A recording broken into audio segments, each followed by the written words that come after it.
श्राऊ, मला समजून घे ग, हे सगळं मी तुझ्या भल्यासाठी केलं. म्हणून तुला काय कळतं? माझं करिअर संपवण्यात तुला भलं दिसतं? श्राऊ, ओरडू नकोस. तुझ्या ओरडण्याने काही होणार नाहीये. तरी तुला घरातून निघताना मी विचारलं होतं, पण नाही, तिकडे जाऊन हे असं बोलायचं हे तू ठरवलं होतंस ना. मग तुला कुणासमोर काय बोलायचं हे काही कळत नाही ग. अगं ही इंडस्ट्री आहे, इथे प्रत्येक पाऊल जपून टाकावं लागतं, प्रत्येक माणूस जोडावा लागतो. एकदा तुमचा अंदाज चुकला ना की वरून गडगडत यायला ना वेळ पण लागत नाही. मोठ्या मेहनतीने मी मलेशियाची ही असाइनमेंट मिळवली होती आणि तू तर. पण श्राऊ, मी असं काय चुकीचं बोलले ते तरी सांग. मुळात तू तिकडे माझ्या बरोबर आलीस ना, हीच मोठी चूक केली आहेस. आणि प्रश्न राहिला तुझ्या तिकडे येऊन बोलण्याचा. मग तू सांग मला, तुला मॉडेलिंग मधनं काय कळतं? बाबांना आणि घरातल्यांना टॉन्ट्स मारण्याशिवाय काही कळत नाही तुला. श्राऊ, हे तू बोलतेस? हो, मीच बोलतेय. तुझी घाणेरडी सवय आहे सतत शहाणपणा करत हिंडण्याची. तुझ्या या बालिश वागण्याची ना लाज वाटायला लागले मला आता. श्रावणी,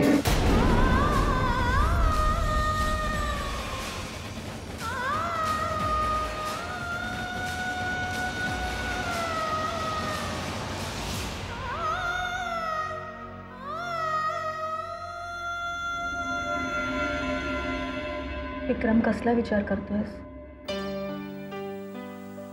भूतकाळातल्या काही गोष्टींचा.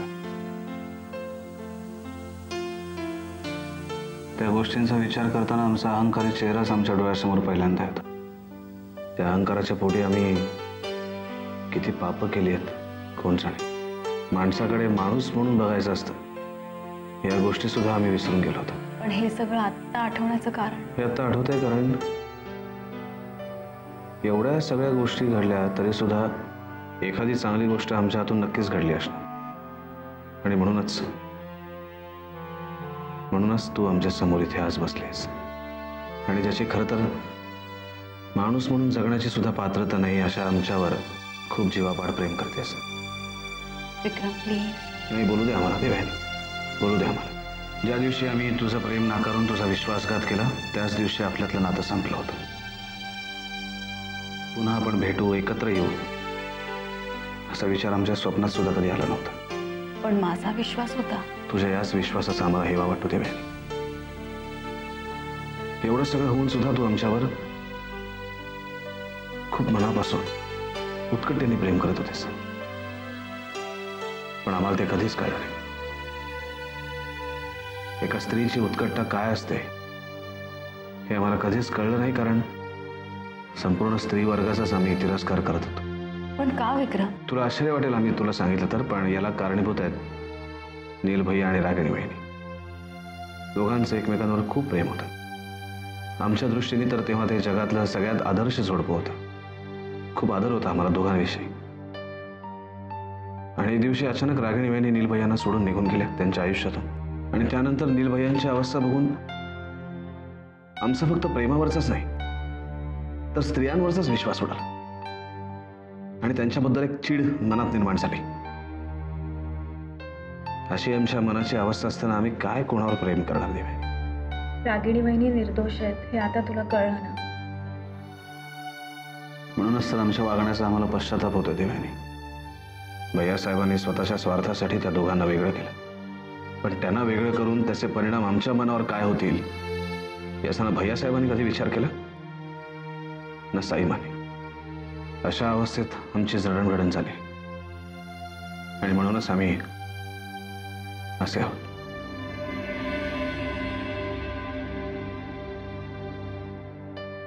हे बघ विक्रम, जे झालं ते झालं. आता पुन्हा त्या गोष्टी आठवण्यात काय अर्थ आहे? असं समज की एवढं सगळं होऊनही आपण एकत्र आलो ते फक्त आपल्या नशिबामुळे. आणि म्हणूनच आता जुनं सगळं विसरून आपण आपल्या पुढच्या आयुष्याचा विचार करायला हवा.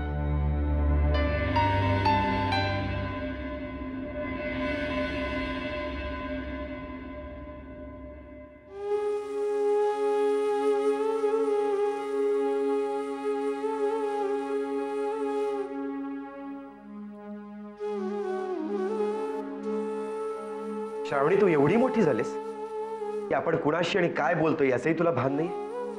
आई आहे ती तुझी. बाबा, मॉम ऑफिसमध्ये येऊन काय बोलली माहितीये तुम्हाला? मला एक कॉन्ट्रॅक्ट मान्य नाहीये, या अटी मला चेंज करायच्या आहेत. यो किती भडकला हिच्यामुळे माझ्यावर. श्रावणी, काही चुकीचं बोललेले नाहीये. प्रत्येक आईला आपल्या मुलाबद्दल काळजी वाटते श्राव. आज अभिलाषा ऑफिसमध्ये येऊन जे काही बोलली ना, ते तुझ्याबद्दल वाटणाऱ्या काळजीपोटी बोलली.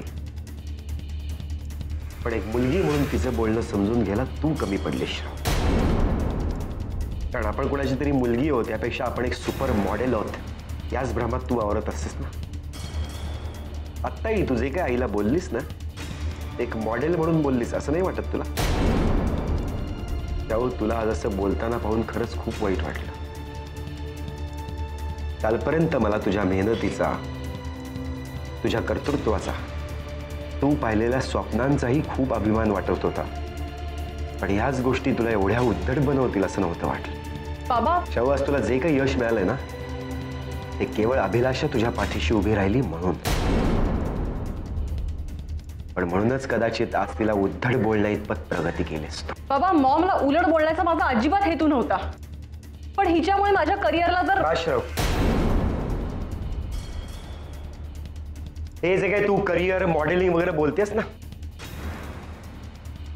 ती तू नाही, अभिलाषाने तुझ्याबाबत बघितलेली स्वप्न आहेत.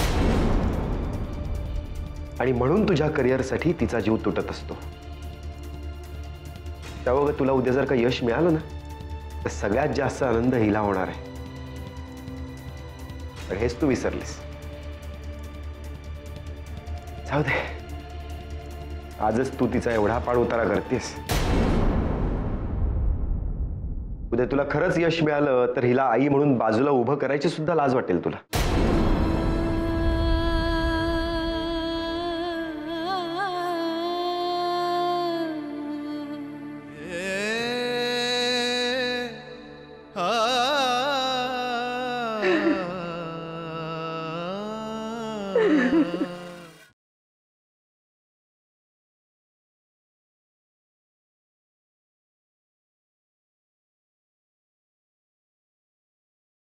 बहिणी, काय ग, काय झालं? खूप खुश दिसतेस. बहिणी, सगळं तुमच्यामुळे. माझ्यामुळे? मी काय केलं? तुम्ही सांगितल्याप्रमाणे विक्रमशी माझं बोलणं झालं. काय बोलले भाऊजी? ऍक्च्युली घडल्या प्रकाराबद्दल त्याच्या मनात इतका अपराधीपणा होता. सुरुवातीला त्याला काही बोलताच नाही आलं, पण नंतर सगळं सुरळीत झालं. ज्या विक्रमची मी आजपर्यंत वाट पाहत होते, तो मला भेटला. या मधल्या काही दिवसात तुझ्या आयुष्यात इतकं काही घडलं, तरी तू विक्रम भाऊजींवरचं प्रेम ढळू दिलं नाहीस. त्यामुळे आजच्या दिवसाचं क्रेडिट तुलाच जातं.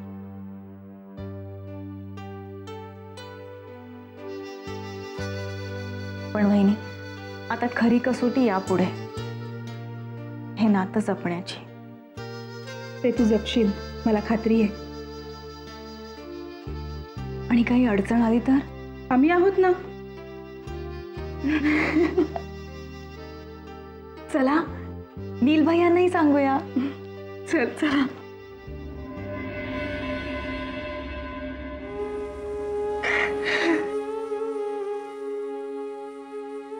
शांत हो अभिलाषा. आपली श्रावू माझ्याशी असं वागेल असं मला कधीच वाटलं नव्हतं. काही नाही, माझ्याच लाडाचे परिणाम आहेत सगळे. नाही अभिलाषा, आश्राऊ जे काही बोलले तुला, त्याला आपण दोघंही तितकेच जबाबदार आहोत. पण या पोरीला असं बोलवतं तरी कसं?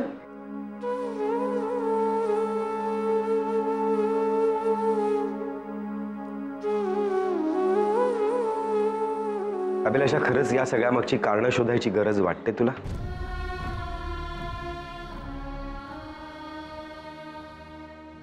तर मग आईबाप म्हणून आपण नक्की कुठे चुकलो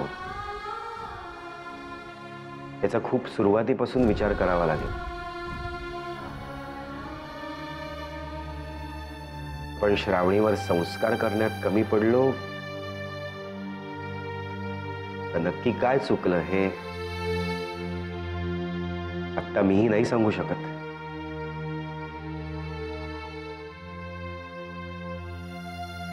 कदाचित माझंच चुकलं असेल. मीच तिच्याबरोबर तिथे जायला नको होतं. पण काय करू, त्या कॉन्ट्रॅक्टमुळे नाही राहवलं. ही पोरगी पुढे अडचणीत येऊ नये म्हणून गेले होते हो.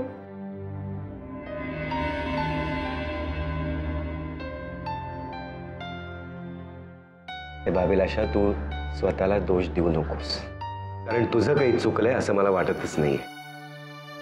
पण श्रावणीचं नक्कीच चुकलंय. ती तुला जे काही बोलली ना त्याचं मला खरंच खूप वाईट वाटलंय. जाऊ द्या, तुम्ही नका मनाला लावून घेऊ. नाही अभिलाषा, आईबाप म्हणून आपल्याला आपली चूक सुधारायला हवी. श्रावणी तुला जे काही बोलत होती ना त्यात मला फक्त तिचा अहंकार दिसत होता. आणि या अहंकाराला जर का आपण वेळीच आवर घातला नाही तर ते तिच्यासाठीच घातक ठरणार आहे. म्हणजे की काय करणार आहात तुम्ही? तिनं तुझी माफी मागायला हवी. हो अभिलाषा, श्रावणीला जर का आपली चूक सुधारायची असेल तर तिला तुझी माफी मागावीच लागेल.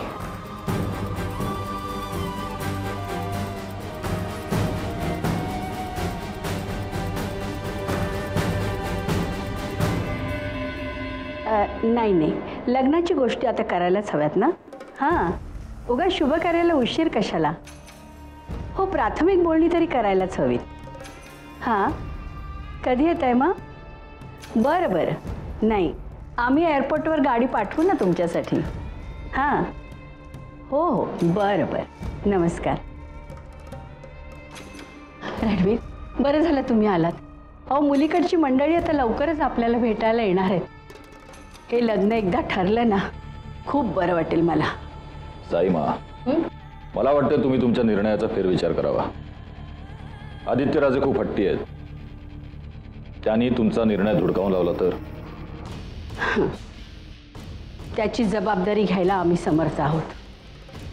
तुम्ही सगळ्यांनी जेव्हा जेव्हा निर्णय घेतलेत ना रणवीर, त्याचे दुष्परिणाम आम्हाला भोगावे लागलेत. पण यावेळेला नाही. यावेळेला आम्ही त्यांचं लग्न ठरवणारच. आणि आम्ही जो निर्णय घेऊ तो त्यांनी मान्य करायलाच हवा. आणि त्यासाठी आम्हाला तुमची साथ हवी. आणि आम्हाला खात्री आहे तुम्ही आम्हाला साथ द्याल. बाबा, तुम्ही पण शेवटी मलाच बोललात ना. योच्या ऑफिसमध्ये मॉम काय म्हणाली हे तुम्ही ऐकायला हवं होतं. तुम्ही ऐकलं असतं ना तर मला ते ऐकायची गरज वाटत नाही श्रव. हो, आणि मी तुला बोललो कारण तू तुझ्या आईशी जे काय वागलीस ते चुकीचंच होतं. शाहू, तू आता लहान नाहीयेस. तुझं भलं बुरं तुला व्यवस्थित कळतं. नाहीतर तुझी एवढी प्रगती झालीच नसती.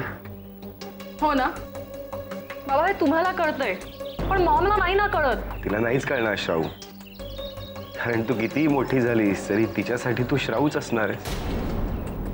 ती श्रावणी जिला तिने लहानपणापासून वाढवलंय. बाबा, तुम्ही शेवटी आईचीच बाजू घेताय. हो, मी तुझ्या आईच्या बाजूने बोलतोय कारण तसं बोलायला मला तू भाग पडते श्राव. श्राऊ, आजवर अनेक वेळा तू आम्हाला फक्त भांडताना पाहिलेस. असंख्य गोष्टींवरून आमचे वाद होताना ऐकलेस तू. अनेक बाबतीत आमची मतं नाही जुळत. तिच्या अनेक गोष्टी मला नाही आवडत. माझ्याही अनेक गोष्टी तिला नसतील आवडत. पण श्राऊ, या वादांमागची कारणं शोधतानाच तू हे विसरतेस की तुझं करिअर व्हावं म्हणूनही तुझी आई माझ्याशी भांडायची. तू मॉडेलिंगमध्ये यशस्वी व्हावंस म्हणून ती माझ्याशी वाद घालायची आणि ती तुझ्या पाठीशी ठामपणे उभी राहायची. आज तुझी यशस्वी होण्याची धडपड मी समजू शकतो श्राऊ, पण तुला यश मिळावं म्हणून तुझी आई तुझ्यापेक्षाही जास्त प्रयत्न करत असते. हे तू का समजून घेत नाहीयेस? बाबा, तुम्ही जे म्हणताय ते मला पटतंय. मॉमनी माझ्यासाठी जे काही केलंय ना ते मी नाही नाकारत. माझी चिडचिड वेगळ्याच कारणामुळे होतीये. हे मलाही कळतंय श्राव.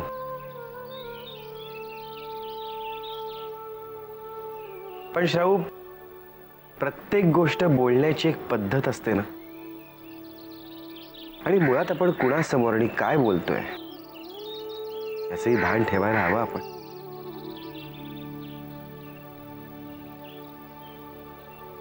श्राव, वडील म्हणून एक गोष्ट सांगू.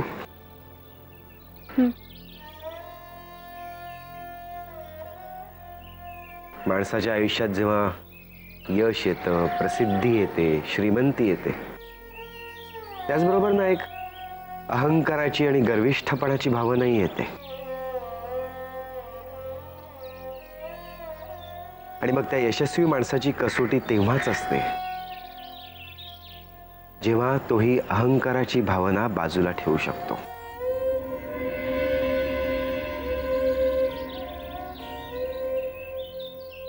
कारण तरच तो प्रसिद्धीसोबत एक माणूस म्हणूनही मोठा होत जातो.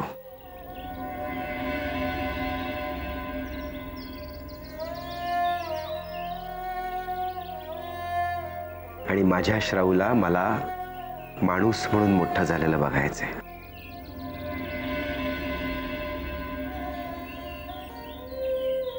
श्राऊ, या मोठेपणाची सुरुवात आजपासूनही होऊ शकते. पण त्यासाठी तुला एक छोटीशी गोष्ट करावी लागेल. कोणती?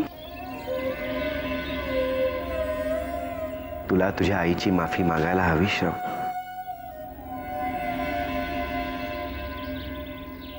मी आलेच.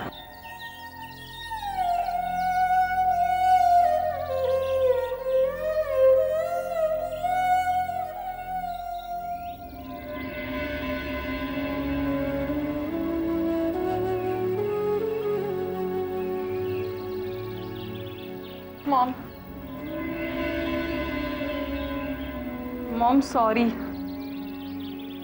रागाच्या भरात खूप बोलले ना मी तुला. नाही श्राऊ, खरं तर माझंच चुकलं. मीच तिकडे येऊन तसं काही बोलायला नको होतं. मॉम, बाबांमुळे मलाच कळून चुकलंय. तुला दुखवून मी कधीच मोठी होऊ शकणार नाही. मला सुद्धा आज तुझ्या बाबांमुळेच कळले. मुलं मोठी झाल्यावर आई वडिलांनी त्यांचं मोठं होणं स्वीकारायला हवं.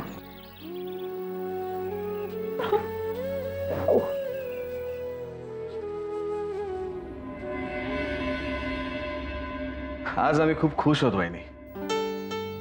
असं वाटतं की जगातली सगळी सुख आमच्या पायाशी आहेत. आता या आयुष्याकडनं आणि परमेश्वराकडनं आमची दुसरी कुठलीही अपेक्षा नाही. देव्यानी तुमच्या आयुष्यात आली म्हणून किती खुश आहात तुम्ही. अगदी परमेश्वराकडूनही तुम्हाला काहीच नकोय. उद्या आम्हाला विसरणार तर नाही ना? वहिनी, खरं सांगू, प्रेमातला खरा आनंद आणि प्रेमाचा अर्थ आज आम्हाला कळला. आम्हाला आठवते तुम्ही जेव्हा नीलभैयांच्या आयुष्यातून अचानक त्यांना सोडून निघून दूर गेला होतात ना, तेव्हा नीलभैयांची अवस्था बघून आम्हाला खूप राग यायचा. आम्ही नीलभैयांना विचारायचो. भैया आम्हाला म्हणायचे, विक्रम, तू जेव्हा प्रेमात पडशील ना तेव्हा तुला अर्थ कळेल. आणि आज आम्हाला तो खरंच कळला. बहिणी, देव्याने आमच्या आयुष्यातून निघून दूर जाण्याची कल्पनाही आम्ही आता करू शकत नाही. तुम्ही उगाच घाबरताय भाऊजी. तुमच्या दोघांच्या बाबतीत असं कधीच घडणार नाही. भाऊजी, स्त्री म्हणून आज तुम्हाला एक गोष्ट सांगते. स्त्री जेव्हा एखाद्या व्यक्तीवर मनापासून प्रेम करते ना, तेव्हा तिच्या आयुष्याची सुरुवात त्याच्यापासूनच होते आणि शेवटही त्याच्याबरोबरच होतो. माफ करा, मी जरा स्पष्टच बोलते. परिस्थितीमुळे माणसाच्या आयुष्यात बदल होत असतात. अशा वेळी माणसाची नियतीही बदलते. उद्या जर तुमच्या बाबतीत असं काही घडलं तर तुम्ही देवयानीला अंतर नाही ना देणार? नाही बहिणी, असं कधीच घडणार नाही. देवयानीला आम्ही अंतर कधीच देऊ शकत नाही.